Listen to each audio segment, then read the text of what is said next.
Welcome back to QHSE Talks, the leadership series. In this episode, we're moving beyond the surface of safety checklists and compliance rules. Instead, we're diving into the deeper forces that truly shape organizational safety, how leaders influence culture, and how people's perceptions and mental models define the way safety lives or dies within a company. Leadership and safety isn't just about policies, it's about mindset, language, and the subtle signals leaders send every day. Yeah, it's subtle but powerful. The core concept we're diving into is understanding those internal mental models that govern safety.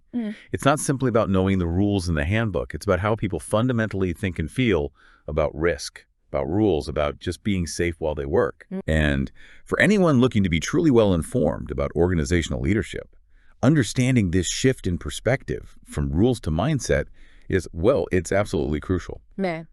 Let's unpack this and start with the foundational requirement for building a robust safety culture. The sources are pretty definitive here. This can't be a narrow effort, stuck in just one safety department. No, absolutely not. It demands a sophisticated, really a multidisciplinary approach. Multidisciplinary. What does that actually involve? Well, when we talk about developing and sustaining a safety culture, we're talking about an orchestra of integrated elements, really. This includes gaining a deep understanding of the actual work environment. Okay. Objectively measuring the existing perceptions about hazards, using core compliance metrics, sure, but also analyzing how well basic safety management systems function, looking into human error performance, Right.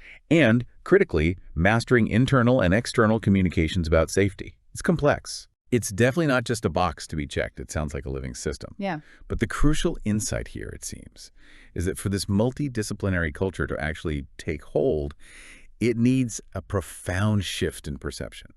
A huge shift. And this shift isn't just cosmetic. It has to fundamentally change how both the leadership team and the general employee population view safety itself, and also how they view the management system put in place to govern it. Okay, so changing how people view safety. Yes. And this required change of mindset brings us immediately to the crucial paradigm shift advocated by the source material. Organizations have got to stop using what's termed a traditional loss-based safety process. Loss-based. Yeah. I think many people probably rely on this model, maybe because it feels simple to measure, looking at past incidents. Exactly. It is, by definition, reactive. It relies heavily on analyzing injury data, that's retrospective information, to drive decision-making. If we have a slip, trip, and fall incident, we review the site where it happened and maybe put up a warning sign. You look at what broke last month or last quarter or last year, and then you try to fix that specific already failed thing. So you're always looking backward. It's perpetually looking in the rearview mirror, yeah. And there are severe cultural and financial consequences to this model. Culturally, it can breed cynicism because resources get allocated based on punishment or failure, not really investment in future success. I see. And financially? Financially, it's just inefficient. You're spending money mitigating realized risk, often after significant cost for workers' comp, downtime, maybe regulatory fines, have already hit the bottom line. So the sources insist we have to pivot entirely toward a risk-based approach. This is the required shift. That's the term, yes. A risk-based approach. This is what mature organizations strive for. And how is that different? What makes it proactive? Yeah. Well, a risk-based approach is inherently proactive. It focuses on identifying systemic vulnerabilities before things go wrong. It's about taking actions that decrease the probability of severe loss before injuries ever occur. Okay, so it's forward-looking. Exactly. Yeah. It anticipates potential failures and allocates resources based on the potential severity of a future event, rather than just the frequency of past minor events. This requires significantly more critical thinking and foresight from everyone involved. More thinking ahead. But, okay, before an organization can even start that proactive risk-based journey, the sources raise something else, kind of preliminary hurdle, something about definition. Yeah, prerequisite, and it's often startlingly overlooked, achieving a mutually agreed upon definition for the term safety. Wait, really? We might not agree on what safety means. That sounds basic. It sounds absurd, doesn't it? But the consequences of not agreeing are profound. If an organization is working with multiple definitions, or maybe concepts that are just too vague, the potential for ever truly improving the safety culture is drastically reduced.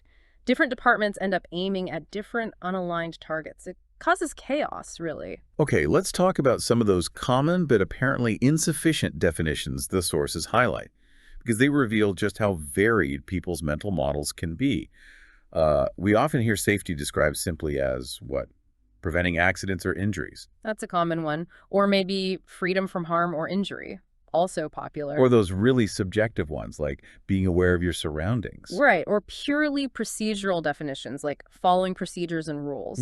These just aren't enough because they either describe an absence, like the absence of injury, or an action following a rule, but they don't actually define the state of being safe. And we often hear that common, but maybe functionally meaningless mantra. It is number one. Or the outcome-focused phrase, going home the same way you came to work. What's wrong with that last one? It sounds good. It fails because it focuses entirely on the successful outcome, but provides zero instruction or guidance on the inputs required to achieve it. It's passive. You know, if you achieve that outcome, great, but the definition doesn't help you figure out if your process was actually safe, only that your result was okay this time. So luck might play a part. Exactly. And if safety is only defined by compliance with, say, OSHA regulations, well, you've set a floor, maybe, but you've done nothing to build the walls or the ceiling of a true safety culture. Compliance is the minimum, not the goal. Okay, so if all those common definitions are inadequate, what is the clear, precise, synthesized definition we should embrace? The one that provides that crucial shared language and helps us move toward that risk-based model. The synthesized definition that the source's strong suggests needs to be embraced is this. Safety is that state of being when risk and the hazards derived from it are judged acceptable or in control. Judged acceptable or in control. Okay, that phrasing. Judged acceptable. That's critical, isn't it? It is, because it immediately moves the conversation away from looking backward at injuries and forces a dialogue about prospective risk tolerance. It's about the future, about what level of risk we choose to live with. Right. If we accept that definition, that safety involves judgment, that raises an immediate question. Who does the judging? And how is control actually measured or agreed upon? This must be where the whole concept of perception really comes into play, right? Exactly. That's the perfect transition. If safety is about shared judgment, how does an organization get hundreds, maybe thousands of different employees, from the CEO down to the newest hire on the floor, to share that judgment consistently? That brings us squarely into the realm of perception, which, as we'll see, is shaped by every single interaction in the workplace. Okay, so that transition from a shared definition, or the need for one, to the messy reality of individual perception, that feels like the heart in this deep dive. How safety is viewed is based on these organizational mental models, and the sources detail several influential factors. Let's start with those mental models. How are they formed, and why do they hold so much sway over actual behavior? Well, mental models are essentially the deep, often subconscious frameworks that dictate how people interpret information and respond, especially under stress or uncertainty. Perception, in this safety context, is based on those models. Okay. And it's influenced first by history, by precedent, how safety-related issues were managed by predecessors. You know, if past leaders habitually ignored safety recommendations to hit production targets, that history lingers. It becomes like institutional memory, shaping the current employee's model of what the organization truly values. So past actions cast a long shadow. A very long shadow. And perception is driven just as much by the present, specifically the current management style for safety issues. We're constantly watching how leaders handle incidents, right? Do managers handle mistakes with supportive analysis, looking for the root cause? Or is it punitive action aimed at finding someone to blame? Those decisions speak volumes, don't they? Absolutely. And they're inextricably linked to the bigger corporate strategy, those leadership decisions regarding overall organizational success. For instance, if the organizational culture consistently, visibly prioritizes meeting production quotas, even if it means repeatedly cutting minor corners on safety protocols, well, that perceived gap production over protection, that is the real measure of the safety culture, regardless of what the posters or the mission statement might say. So let's say a worker faces a time crunch. They know that missing a deadline gets immediate criticism.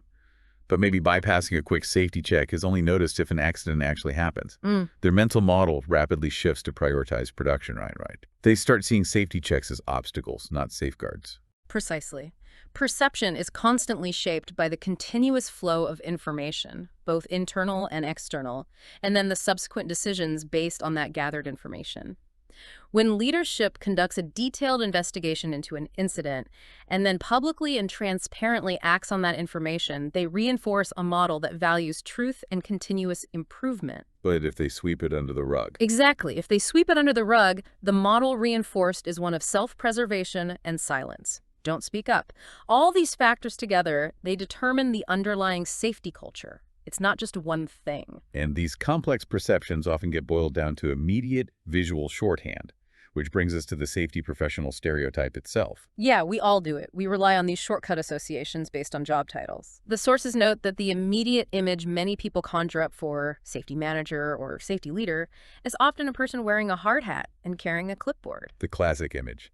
It's the visual shorthand for rule enforcement, isn't it? Yeah. And while it might be accurate sometimes, it's also incredibly limiting. Very limiting. It's become the established stereotype, much like we might instantly picture a doctor with a stethoscope or, I don't know, a construction worker in a reflective vest.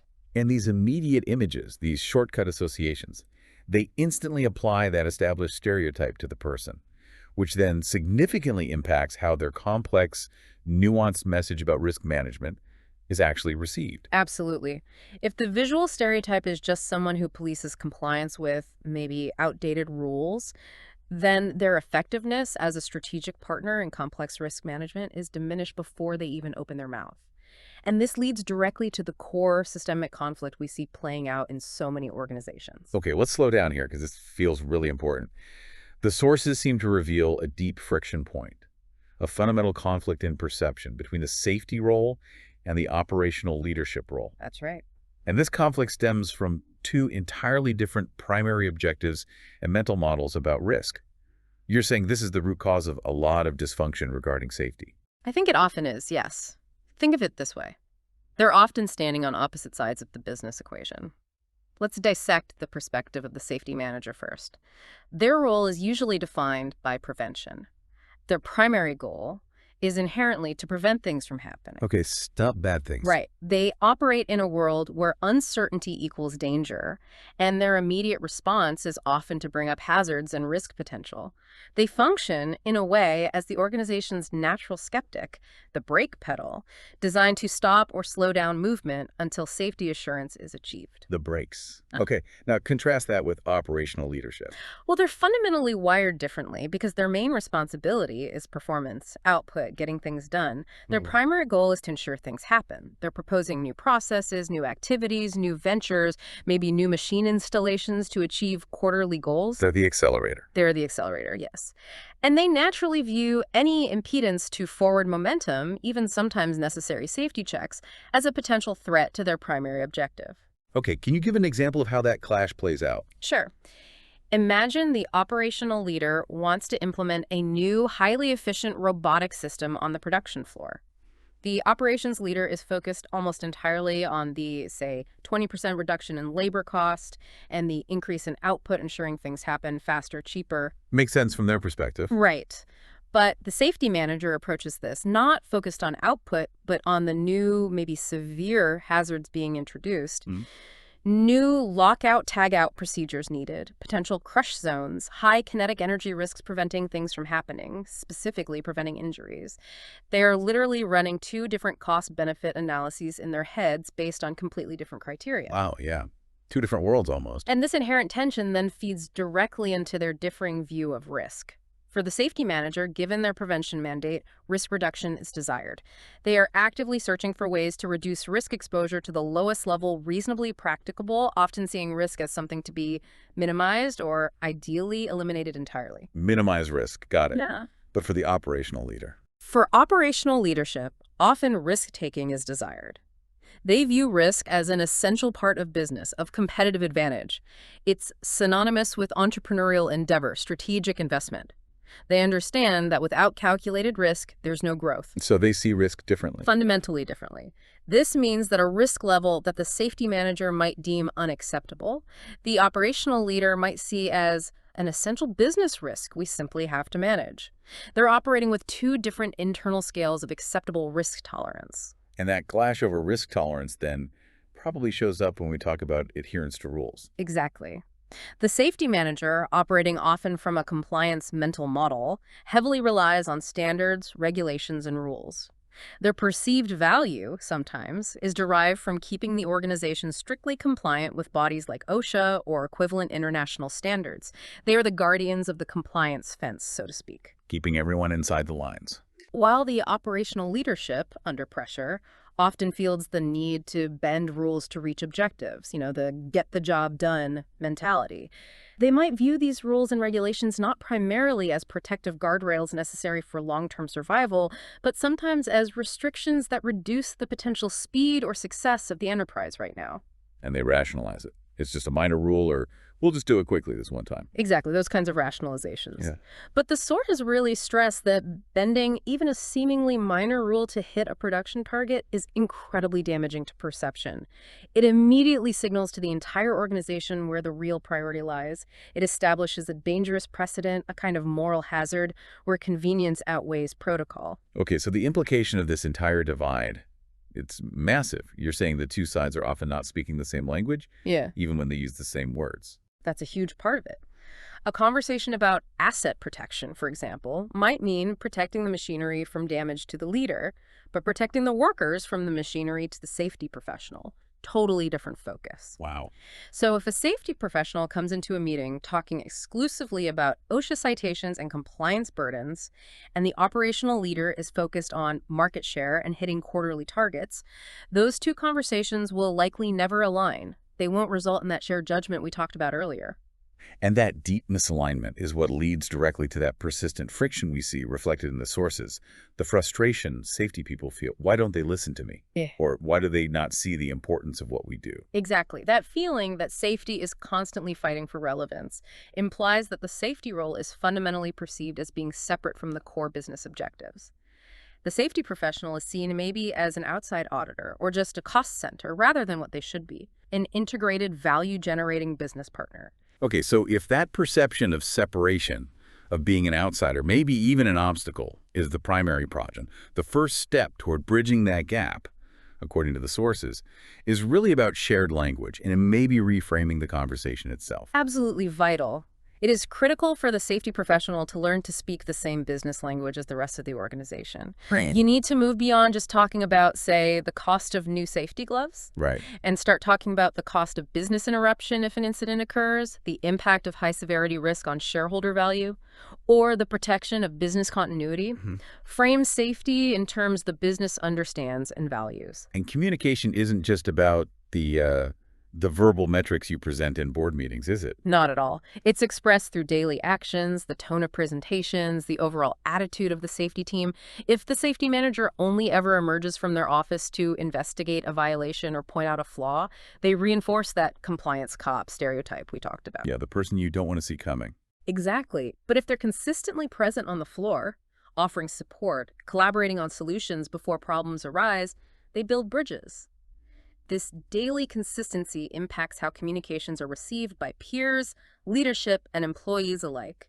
It builds trust. Okay, so to fix a perception, you first have to measure it accurately. How do the sources define safety perception? What are we actually trying to measure here? The sources define safety perception very precisely as how employees perceive the safety practices and culture within the organization. And this is crucial. It is not about the accident numbers, which are lagging indicators, or the legal compliance status. It's about the current subjective lived experience of the workforce regarding safety. A lived experience. Yeah. And that experience is influenced by several factors we've touched on, but maybe reiterate the most visible indicators. Sure. Things like management's explicit and implicit attitude towards safety, what they say versus what they do. The availability and, importantly, the quality of safety training programs. Is it relevant, engaging? Right, not just check the box. Yeah, definitely not. And very tangibly, the quality of the safety equipment provided. If the gear is cheap, ill-fitting, or poorly maintained, employees perceive that the organization doesn't truly value their well-being, no matter how many safety posters are hanging on the walls. Actions speak louder. Okay, so this clarity of measurement helps redefine the role of the safety manager then. It has to. They are not solely responsible for ensuring a safe workplace. That accountability rests with every single manager and employee. Their key role is more about enabling and leading. promoting a positive safety culture, and addressing systemic safety concerns. They must fundamentally move beyond only being concerned with legal compliance and become more of a consultant, a coach, a risk strategist for the organization. A strategist, not just an enforcer. So practically speaking, what are the actionable organizational steps detailed in our sources that can actively improve this perception and start bridging that gap? Well, it requires a multi-pronged attack, really, focusing on engagement and building trust. First, conducting regular safety training and drills, yes, but ensuring this training is relevant and engaging, not just, clicking through a repetitive online module that everyone hates. Make it meaningful. Exactly. Second, encouraging open communication about safety concerns. This means ensuring there's a non-punitive, well-publicized, and trusted mechanism for employees to speak up about hazards or near misses without any fear of retribution or blame. This is really the cornerstone of establishing a just culture. So people feel safe speaking up about safety. Precisely. And third, closing the loop, providing rapid, visible feedback on safety initiatives and concerns raised. Employees need to see that their input is valued and actually leads to action. If they report a hazard and nothing happens for 6 months, They stop reporting. Right. Their Right. perception becomes, my input is irrelevant, which actively undermines the very culture you're trying to build. Feedback is critical. Okay, but why go to all this effort? Why assess perception? The sources are clear on the primary reason. Yes, very clear. The primary reason to assess perception among employees is to identify areas for improvement in safety practices. It's fundamentally a diagnostic tool. It tells you where the system is breaking down in the minds of the employees. So it's not just to meet some legal requirement. Absolutely not. And critically, it should never, ever be used to assign blame for incidents. That destroys trust instantly. It tells you where the organizational mind is misaligned or where practices aren't working as intended. This is where things like safety perception surveys come in, right? As a key tool. Exactly. They are a crucial tool. The sources confirm they provide valuable insights into employees' attitudes towards safety that no accident ledger or compliance checklist ever could. So they're not just useful for legal compliance. No, far beyond that. Nor are they irrelevant for organizations that might have seemingly good safety records on paper. A good accident record might just mean you've been lucky for a while, whereas a poor perception score reveals a potential ticking time bomb of cultural indifference or hidden risks just waiting to surface. Okay, so surveys are one way. But how else can we determine the actual organizational safety perception? The sources say look beyond just the safety documents. Yes, that's a great point. Look at where safety shows up or doesn't show up in the core business communications, because that demonstrates true integration or lack thereof. If safety is genuinely integrated into the mental model of the organization, it should be highly visible in these specific documents and forums. Like what? Give me some examples. Okay, for instance, check the annual reports. Do they give an indication of the overall health of the organization that includes meaningful safety performance metrics, maybe tied to risk reduction? Or is safety purely relegated to a brief note about lost time injuries buried in the appendix? That sends a message. A very clear message about priority. Look at the mission statements in organizational newsletters and media. If safety is truly integrated into the core purpose and values, it should be reflected there consistently. What about meetings? Definitely look at presentations and meeting agendas, especially for high-level planning sessions. If safety risks and performance are routinely discussed alongside financial and market risks, that sends one powerful message. And if it's tacked on at the end. Right. If safety is relegated to the last 5 minutes of a long operations review, almost as an afterthought, that sends a very different and very clear message to everyone present about its relative importance. And crucially, I think you mentioned looking at the structure, organizational charts and planning goals and objectives. Yes. If the top safety leader reports 3 or 4 layers below the chief operating officer, or if safety objectives are purely qualitative, like try to be safer this year, and not tied to quantified business success metrics or risk reduction targets, the perception is firmly established. Safety is secondary. It's a necessary evil, maybe, but certainly not a core value driver. So this is how the organization itself, through its structure and communication habits, either reinforces or destroys the safety professional's efforts to build that positive perception. Exactly. If you, as a safety professional, find the conversation is always one-sided, that you're always pushing uphill, it implies the entire organization's structure and communication patterns are contributing to that perception of separation. They're viewing safety as a cost center, not as the invaluable risk management asset it should be. Okay, addressing that feeling of separation, of being sidelined, it clearly requires internal work by the safety team. And the sources introduce a really powerful concept here: personal branding for the safety professional. That sounds a bit like marketing. It does, a little, but it's incredibly relevant, yes. The sources argue that the initial safety culture, or the potential for changing it, may be heavily dependent on how the safety leader is personally perceived by others in the organization. So how people see you impacts how they see safety itself. Often, yes, especially at the beginning of a change effort. The entire process for culture change frequently begins by the safety leader reviewing their own personal brand and its impact on the perception of safety within the overall organizational culture. Okay, I like the analogy the sources use here. It says the safety professional is essentially a brand because they have a service. Things like risk management, hazard control, business continuity assurance. Right, valuable services. That the rest of the organization must essentially buy into. They need to see the value. Exactly.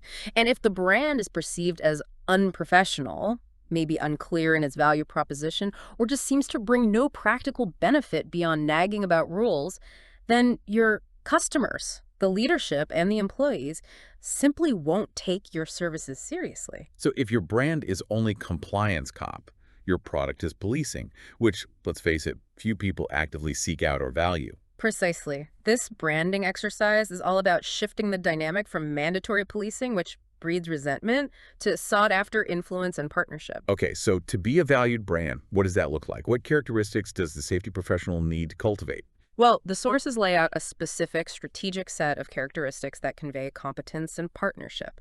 The foundation, of course, has to be solid communication skills and building a positive rapport across the entire organization. Meaning being able to translate highly technical risk data into easily understandable terms.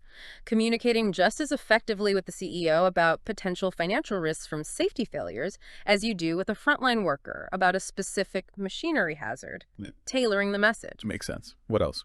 Second, maintaining a professional image and appearance. It sounds basic, but it conveys competence and seriousness about the role. Third, and perhaps often overlooked, they absolutely must be approachable and have good interpersonal skills. Approachable. Why is that so critical? Because if you're viewed as distant, judgmental, maybe overly reactive or bureaucratic, no one will volunteer the critical early warning information you desperately need to conduct proactive risk management. People won't tell you about near misses or brewing problems if they fear the messenger getting shot. Trust is the absolute currency of good perception and effective safety intelligence. Okay, and this next point seems to tie directly back to solving that perception divide we talked about between safety and ops. Yes, the effective safety brand must understand the organization and its specific issues and problems, deeply understand them. You can't just walk in and apply a generic safety checklist from another industry. You have to know the specific operational pain points, the production pressures, the financial constraints that leadership is grappling with every day. You need to know their world. You need to know their world. That intimate understanding allows the professional to present information about hazards and associated risk in a style that's understandable and relevant at all levels of the organization. They can translate, say, a new chemical handling requirement, not just as, here's another rule, but as a critical safeguard against potential asset damage, costly downtime, or even supply chain interruption. Frame it in business terms. Okay, and their authority, their recommendations need to be built on credibility. Absolutely. This means that recommendations must be based on in-depth assessment and current information, not just anecdotal evidence, personal bias, or maybe some outdated standard from 5 years ago. Credibility ensures the organizational culture respects the information being shared, even if it's difficult news. Okay, and this final characteristic you mentioned, this sounds potentially the most transformative for changing that brand perception from restriction to partnership. What was it again? It's that the effective safety professional must consistently provide alternatives to their recommendations based on sophisticated risk assessment. Alternatives. Okay, that is the strategic shift. So instead of just telling the operational team, no, you absolutely can't install that new machine because the access requirements violate standard X, full stop. Right. Instead of just being the no person, You say, you say something like, okay, the risk profile for installing it, the specific configuration is unacceptable according to our risk tolerance framework. However, here are 3 potentially viable alternatives we've assessed. maybe reorienting the machine slightly, or perhaps installing this specific type of engineered barrier or modifying the workflow like this. These options appear to keep the residual risk acceptable while still allowing you to achieve most, if not all, of your efficiency objective. Wow, so you're bringing solutions, not just problems. Exactly. Providing those well-thought-out alternatives demonstrates a deep understanding of operational reality and, crucially, a commitment to helping the business succeed safely. It shows you're not simply there to police rules, you're actively managing risk in support of the enterprise's goals. That collaborative, solution-oriented approach. That is the true mark of a safety leader who has successfully built a valuable, trusted brand within the organization. #tag outro. This has been an incredibly detailed deep dive into, well, the organizational safety DNA, it feels like. Yeah. If we summarize the key learning, it really seems to be this. The transition from a passive check-the-box loss-based model to a truly successful, proactive, risk-based safety culture hinges almost entirely on shifting perception. That's the core. And this requires both getting that clear, shared definition of safety nailed down and also a profound change in the safety leader's personal brand, becoming that strategic, trusted, value-added partner we just discussed. And we keep circling back, don't we, to that core conflict, that perception divide. The friction between the manager whose focus is often preventing things from happening and the leader whose job is to ensure things happen, that remains arguably the single greatest hurdle in many places. Yeah. And addressing this requires the safety professional to consistently speak the language of business risk, of influence, and crucially, of providing those viable solution alternatives. So what does this all mean for you listening, whether you're in safety, operations, or maybe executive leadership? Well, we established earlier that the precise, synthesized definition of safety is that state when risk is judged acceptable or in control. Okay, so here's the final thought, maybe takeaway mull over. If you were to conduct a really honest perception survey in your current environment right now, do you genuinely think every employee and every leader would actually agree on what level of risk is truly acceptable? Or are they operating, maybe unknowingly, under two fundamentally different unstated definitions of what in control really means? That internal disagreement, or perhaps agreement on that fundamental question, that is the definitive measure of your organization's real existing safety culture, regardless of what the policy documents say. Something to think about.